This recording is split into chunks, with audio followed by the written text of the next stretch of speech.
This week's Coach's Corner takes us to Hattiesburg, where Will Hall enters his 4th season as the Golden Eagles head coach. Ups and downs, but a man of faith who says he is trying to focus on the big picture of things. All right, this is probably my most exciting Coach's Corner we've done so far, because we've mainly done high school coaches, but now we're going to do a few college ones, and I knew you'd be a great first one. First off, how are things going? Just how's life and how's Southern Miss?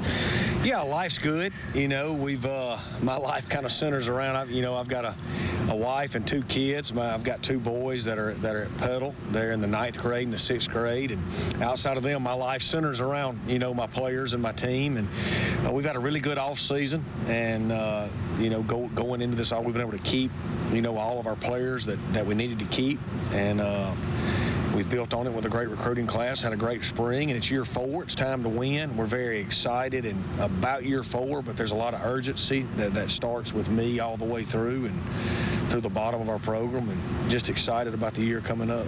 I've asked a couple other coaches this, but how have things kind of changed? I mean, obviously the NCAA rules have changed, the transfer portal. I mean, I swear we hear more about the transfer portal than the games itself. Yeah. Recruiting is now a 24/7 job. When you talk about your family, does your wife ever get on you about, hey, you're recruiting 24/7, what about us?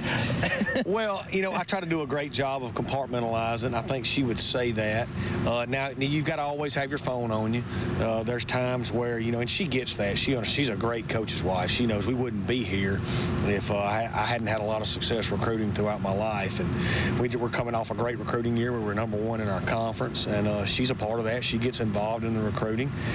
And it's just part of, it's just part of the gig. You have to understand that I tell young coaches that get into the profession all the time, our GAs and our student coaches, if you don't enjoy recruiting, you need to think about doing something else. You really do, because it's not a deal that you can turn it off and turn it on. It's something you've got to be willing to do every minute as it becomes available to you, the rest of your life. You talk about the phone. I mean, the phone is so important in so many different things.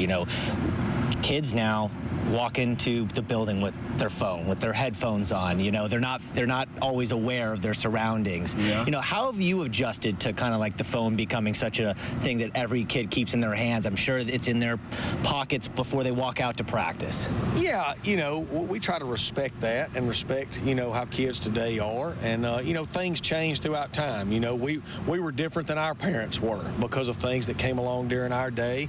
And kids today are a little different than how we were. We respect and understand that. We try to train them on the proper way to have respect and do those things and treat people with respect. We make them silence their phone in team meetings and all, but we're pretty lenient with them on them. It's a part of everyone's life now, to have your phone on you, and it's just the way it is. Some of the high school coaches are telling me that, it's so interesting. Parents have always been, into games. There's always been fans. But now they have a voice that's bigger because they have social media platforms. They can say things as quickly as they want, and they can get it out as quickly. And if they say something that's interesting, it starts getting retweeted heavily. And how, as a coach, do you push away things that are negative, but also push away things that are overly positive because you don't want to let it seep into yourself? Yeah, #1 is my faith, right? I mean, my center point is in Christ. I know that there's, he has a plan for me, and there's something bigger for me out there. I try to use my platform every day to impact my players and everybody that comes in contact with me in a positive way. And so maybe they'll want to see where my center point comes from and to give me an opportunity to explain it to them. As far as social media goes, I try to use social media as a way to reach more people. Most recently we've been using it to reach them with the growing To the Top collective that we have. The negativity I don't see a lot of. If somebody attacks me, shoot, man, I move on pretty quick. That comes with the job. There's a lot of times they attack me, and shoot, I agree with them. There's some things I need to do better from time to time. But no, I love our passionate fan base, and I try to use social media as a positive for our program and our values.